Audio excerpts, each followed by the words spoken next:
바로 이 땅의 희망이고 여러분이 계시기 때문에 생명이 움을 틀 수가 있고, 그래서 새벽 이슬 같은 그런 청년으로 하나님께서 우리를 부르시는 순간까지 그런 모습으로 살았으면 좋겠어요. 또 하나, 우리 교회 자체가 새벽 이슬 같은 청년 같은 교회가 됐으면 좋겠어요. 역사에 이제 64년 넘어서고 70년 행하여 달리다 보면 참 묘하게도 교회 안에 이렇게 어떤 전통과 역사라고 하는 이렇게 각들이 많이 세워지게 돼요. 물론 이제 그런 것들이 필요 없다, 그건 아닙니다. 그건 우리들이 세워져 가야 되겠죠. 그러나 더 중요한 것은 정말 우리 교회가 청년 같은 교회.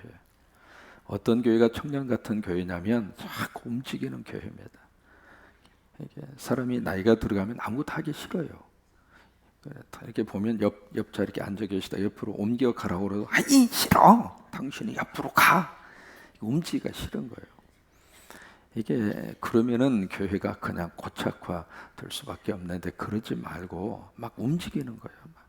아이 목사님 삭신 쑤시는데 어떻게 움직입니까? 영적으로 움직이자 그 말이에요. 막 주님의 거룩한 은혜 때문에 막 움직이고, 그리고 뭔가 막 하려고 그러고, 그게 청년 같은 교회예요.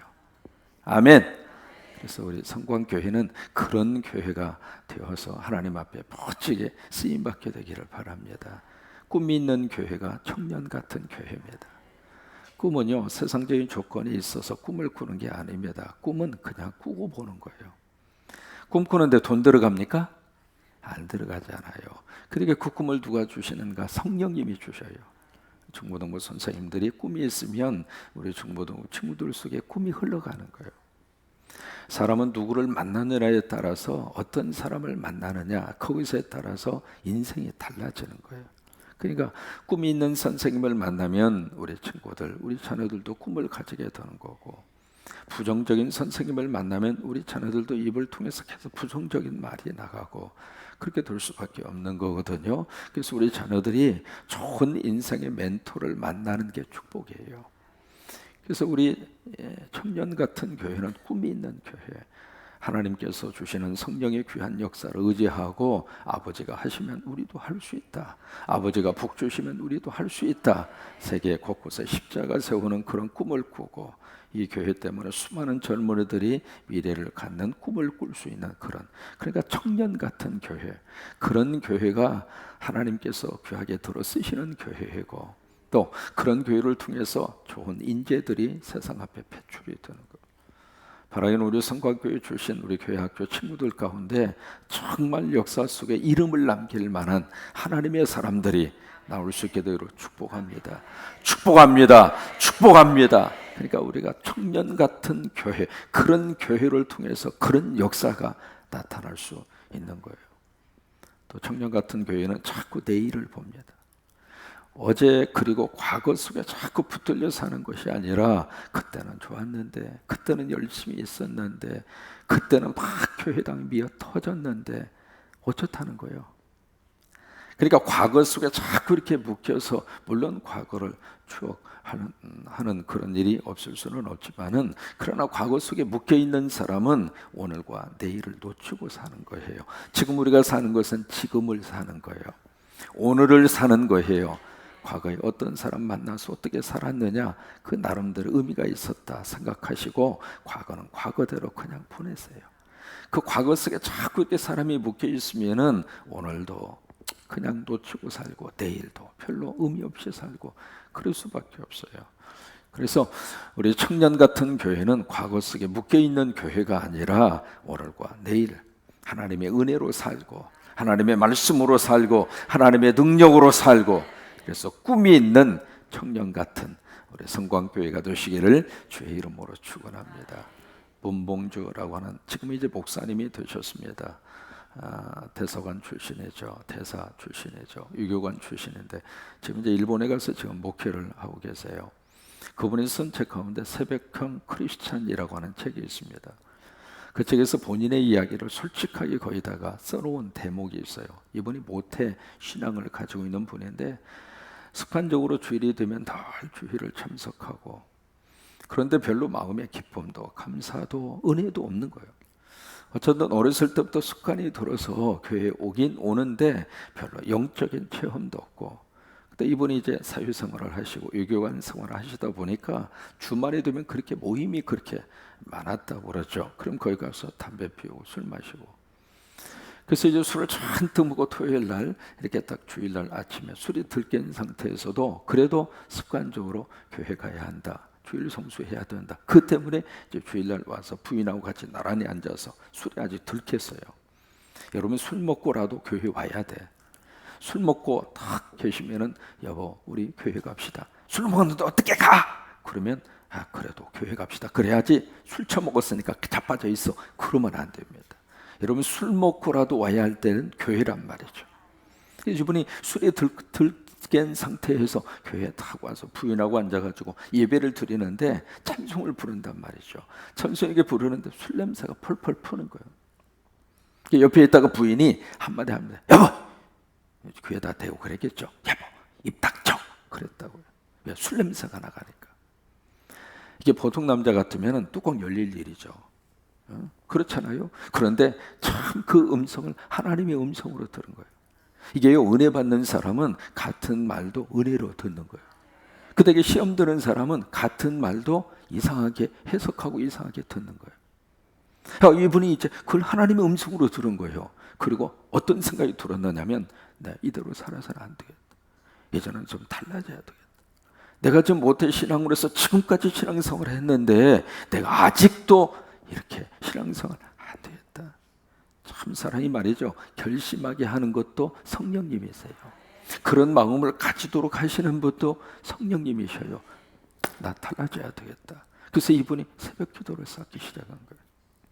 물론 이제 그 중간에 스위스로 가셔서 유교관 생활을 하시고 거기서 성경 공부하시고 그리고 새벽기도 참석하고 한국에 와서도 새벽기도를 늘 참석한 거예요. 새벽을 깨우고 새벽기도를 참석하면서 달라진 거예요.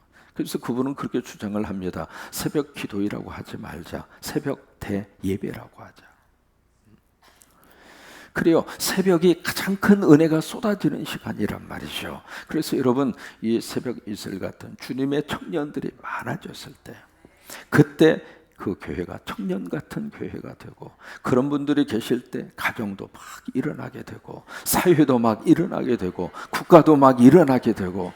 그러니까 지금 이 어려운 시기에 각 교회마다 새벽을 깨워야 돼. 새벽에 나와서 하나님 앞에 예배하고, 새벽에 막 기도하고, 새벽에 하나님에게 부탁하고, 하나님 우리나라 부탁한다고, 하나님 우리나라 지켜달라고, 그런 마음으로 새벽 이슬 같은 주님의 청년들이 많아졌을 때, 그때 하나님의 청년 같은 교회로, 청년 같은 가정으로, 청년 같은 인생으로 하나님이 우리들의 인생을 축복하실 줄로 믿으시면 아멘. 그래요. 나이는 들어가는 거 어쩔 수 없어요. 사람이 나이 들어가면 나이 들어가는 것만큼 살아야 돼. 나이 들어갔는데 자꾸 나이 거역하고 세월 거역하려고 그러면 문제가 생겨. 그렇잖아요. 나이가 대통령이 6학년 6반 정도 됐으면 6학년 6반에 맞게 얼굴이 돼야지. 왜 그 얼굴을 30대로 자꾸 돌리려고 하느냐고. 그러다 보니까 별걸 다 그 자체가 나쁜 건 아니지만은, 그러나 그렇잖아요. 사람이 세월이 흐르면 세월이 흐른 것만큼 그렇게 얼굴 속에 흔적이 남아있고 삶의 자취가 남아있고 그게 좋은 거지, 왜 그걸 억지로 지우려고 하느냐고요. 그럴 필요 없어요. 그러니까 우리가 영적으로는 청년으로 살아야 돼. 외모는 어쩔 수 없어요. 별 주사 다 받아도 태반이 아니라 별반을 갖다가 주사를 쳐발라도 그 세월, 어떻게 그걸 막을 수가 있겠어요? 그러면 그러다 보니까 나라 거들나 버린 거 아닙니까? 우리 한국은 너무 외모 지상주의로 막 흐르다 보니까, 아니 화장을 안 하면 사람을 못 만난다. 왜 못 만납니까? 하나님이 주신 얼굴이 최고로 좋은 화장이지. 이 새벽에 맨홀로 만난 여러분의 얼굴이 최고로 이뻐. 물론 주일날 만나도 이쁘지만 하나님이 주신 이게 최고로 좋은 거지. 왜 화장을 안 하면 사람을 못 만날 정도로 그렇게 됐느냐고요. 그거 아니잖아요. 옆에 있는 분 보세요. 얼마나 잘생기고 얼마나 이쁜지. 립스틱 안 발라도 전혀 문제가 안 돼. 얼마나. 아멘. 그래서 새벽 이슬 같은 주님의 청년으로 하나님이 나를 부를 때까지 그렇게 청년으로 사시기를 주의 이름으로 축원합니다. 오늘 111편을 보시면은 처음 시작이 할렐루야입니다. 이게 111편, 112편, 113편 똑같이 할렐루야로 시작을 해요. 할렐루야 시작하는데 여기 이제 111편은 하나님을 중심으로 하나님을 찬양하라. 그거예요. 하나님 중심으로 하나님을 찬양하라. 그래서 할렐루야 그렇게 터진 거고, 그 다음에 112편은 하나님을 섬기는 성도를 중심으로 할렐루야 하나님을 찬양하라 그 말이고, 그 다음에 113편의 할렐루야는 세상을 향하여 하나님을 찬양하라 그거예요. 그래서 111편, 112편, 114편 그 할렐루야를 외치는 그 내용 자체가 조금씩 달라요. 할렐루야 뜻 아시죠? 하나님을 찬양하라, 하나님을 높여라. 그게 할렐루야입니다. 그러니까 할렐루야 하면서 목사를 높이려고 하는 사람은 할렐루야가 아닙니다. 입으로는 할렐루야를 하고 있지만은 어떤 특정한 사람을 이렇게 막 지켜 세우고 그 사람을 막 드러내려고 하면서 할렐루야 하는 것은 할렐루야가 아니에요. 그러니까 할렐루야 진정한 뜻은 하나님을 높이는 거예요. 그게 할렐루야예요. 이상한 강사가 탁 와가지고 그냥 물 마시면서도 할렐루야 소리가 좀 작으면 소리 작다고 막 야단을 치면서 그것도 못하느냐고. 지나가는 개도 할 수 있는데 개가 어떻게 할렐루야를 합니까? 그래서 막 성도들을 막 호통을 치고 그러면 성도들은 또 거기 따라서 할렐루야 할렐루야 이게 무슨 뜻인지도 모르고 막 기겁을 하고. 아니에요. 교회에서 이루어지는 것은 언어 하나조차라도 깊이 생각하고 해야 돼. 그 속에 성서적인 개념이 들어있으니까 성서적인 개념을 가지고 그렇게 해서 그 언어들을 쓸 수 있도록 해야 할 필요가 있는데, 이 할렐루야도 마찬가지입니다. 또 하나 이 할렐루야는 천국 언어입니다. 이게요, 문화가 다르고 언어가 달라도 할렐루야 하면 다 통합니다. 우리 콩고 목사님들 할렐루야 하니까 금방 알아듣잖아요. 어제 이제 새벽기도 마치고 잠깐 제 방에서 우리 교회 방문하고 예배 드리면서 어떤 인상이 있었느냐 같이 한번 쭉 이렇게 대화를 나누었는데, 그 중에 이제 오후 예배 설교하셨던 모리치 목사님이 인상적인 이야기 하더라고. 뭐라고 그랬냐면 그분들은 순복음 계통의 교단이에요. 근데 한국교회 처음으로 와서 이 교회가 처음이죠. 처음 예배 드린 거예요.